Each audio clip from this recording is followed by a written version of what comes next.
We are most alive, we have the most energy, we are most intimate with our best selves when we're progressing towards our mighty mission. I think what's happened on the planet right now is there's been a great seduction and a great brainwashing. When we are kids, we want to be astronauts. We want to do all our dreams. And we're full of curiosity, and we're loving. And we're passionate, we're strong. We're not afraid to be ourselves. But as we leave the perfection of childhood, the hypnosis and the brainwashing begin. Be reasonable.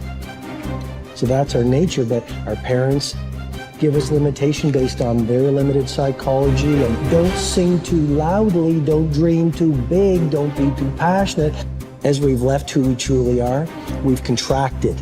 And now it's all about staying safe in the world versus going out there and letting our brilliant, our primal genius shine.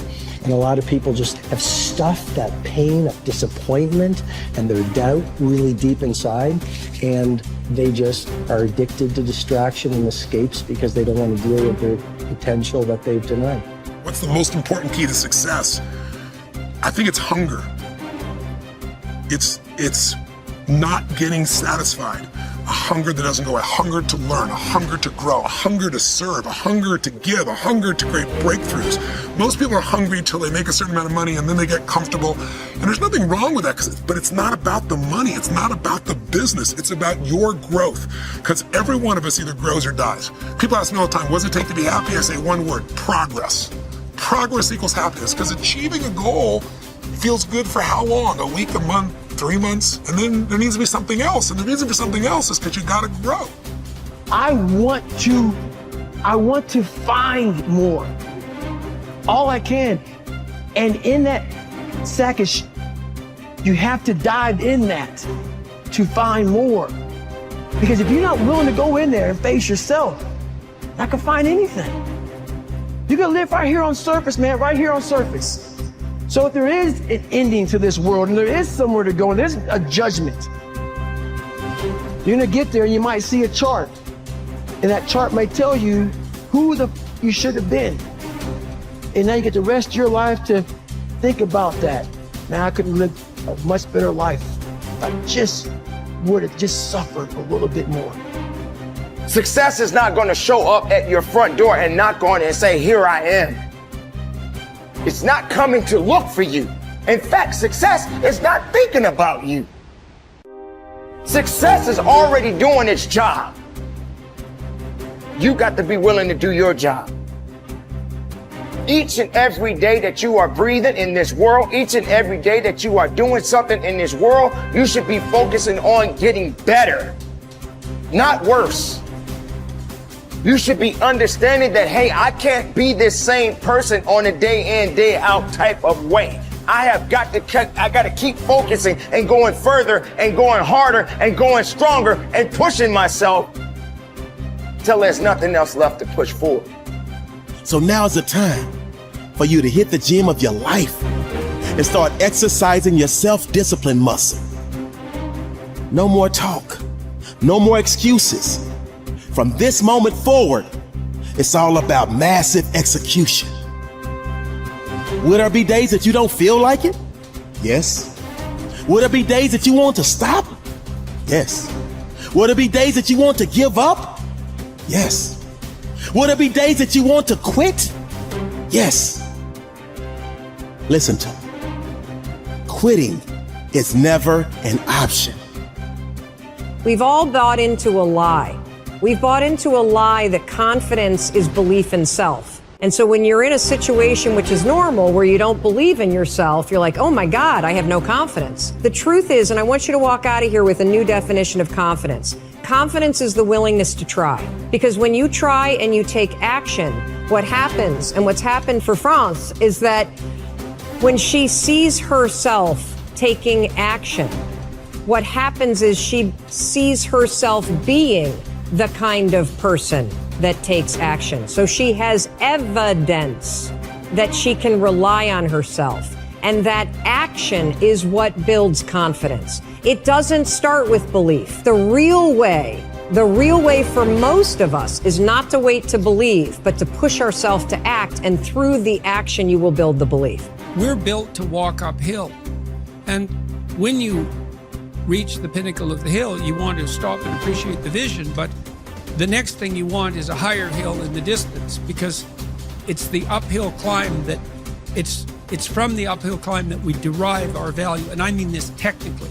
So almost all the positive emotion we feel, especially the emotion that fills us with enthusiasm, and that's to be filled with the Spirit of God, by the way, because that's what enthusiasm means. That's experienced in relationship to a goal. And so in some sense, and this is part of the religious enterprise, you want a goal that you can never attain, right? So you can always move closer to the goal that recedes as you move towards it. You think, well, that's frustrating. It's like Sisyphus pushing the rock uphill. But it's not, because as you pursue that goal, you put yourself together and your life does get better and richer and more abundant. And that's why the highest levels of virtue and goal are in some sense transcendent. You want them to be above everything you're doing so you can continually move towards something that's more sublime and better. That's what you are. You're here to live, not to sleep. I didn't study, I didn't study a book. I literally put myself in a fire repeatedly, like a sword. You put a sword in the fire repeatedly and repeatedly. If you keep on doing that, you're going to get a nice sword. And then you keep on beating it. You got to beat the shit out of it. And that's what I am. Yeah. I became that. I said, okay, we can't quit. We got to figure out why you are this. Why are you this, man? What is wrong with you? What's going on here? So I kept on putting the sword back in the daggone fire, and I just beat it harder. And I beat it harder. Before I knew it, I started realizing, all right, man, the brain is starting to get hard. The brain is starting to get hard. I'm no longer a theorist. I'm now a practitioner. I put it in hell. I dissected it while it's in hell, because you can't dissect anything in a normal environment. You can't dissect anything in 72-degree weather. You must put it in the freezer and freeze the fuck out of it. And then you dissect it. Dissect it when it's miserable. Dissect the brain when all it's thinking about is, I need to get out of here, man. I want to get out of the freezer. Open the door. And he said, nah, 5 more seconds, man. 5 more seconds in the freezer. And that's when you start to pick that brain apart. And that's what all this stuff did to me. I kept on putting myself back into the freezer or the fire and beating the out of myself, mentally and physically.